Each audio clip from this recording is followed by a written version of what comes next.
So Monday sees Chelsea kick off their Premier League campaign away against Brighton. As you would expect, Frank Lampard's side are the big favourites going into that match. The side, of course, will have quite a few new faces as Chelsea have spent more money than anybody else in the summer transfer window up to now. Frank Leboeuf, Shaka Hislop and Don Hutchison with us. Don, we know that some of those new signings won't be available, though. Chilwell out, Ziyech out as well. So let's just take a look at your starting 11 you think Frank will go with.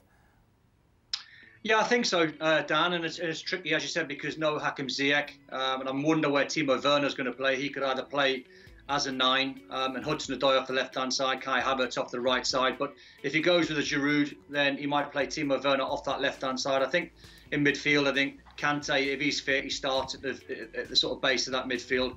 And then Mason Mount and Loftus-Cheek, I thought had a real good end to the season. I thought he showed some real promise, and he is a player. He's just the one that's got to stay match fit because he has far too many injuries. But you look across that Chelsea side, and even without some of the big guns, it's still a strong side. Let's talk about the goalkeeper, Shaq. Kepa or Caballero? Who would you go for if you're a Lampard?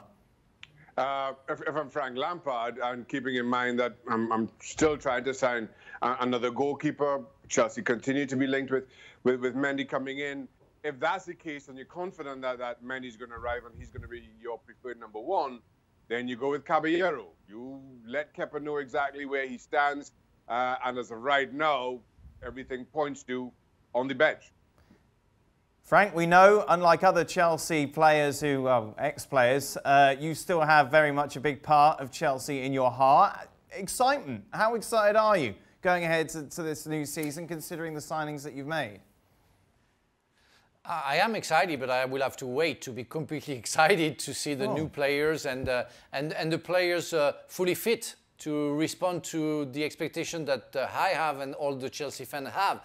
And like other clubs, you know, we saw Everton today, that was convincing, but I think we want to see Rames fit enough to bring more. But like any other clubs, we'll have to wait a little bit, to be a little bit patient. But of course, it's a big first game, you know, you play against a relegation team, so you have to show already that your ambition is there and you have to win against Brighton away from home, whoever is going to be on the field.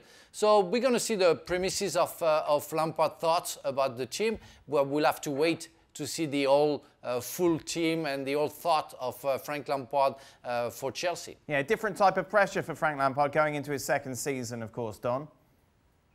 It is, because now he's got to make some big decisions, Dan. He's got a very, very good squad, got exceptional players. I mean, Brighton actually beat them last season. It was a run and a theme that we saw with Chelsea last season. Whenever they played the teams down at the bottom or the mid-table teams, they lost and they caved badly. So this is a chance for them to get off to a good start. But, you know, his managerial skills are going to be tested, because if you do play Timo Werner through the middle as a 9, all of a sudden, you know, you've got to deliver a decent team talk behind the scenes to Tammy Abraham and Olivier Giroud. You've got to keep them happy. And the list just keeps going on. Whoever you drop, there's going to be disappointments in that squad. So that's one element, I think, of his managerial career that he's going to have to get used to. But he'll handle it. He'll take it in his stride. Well, you would say that. Thank you very much, James. Just a reminder, that will, of course, be our main talking point on the next edition of the show. Be sure to join us.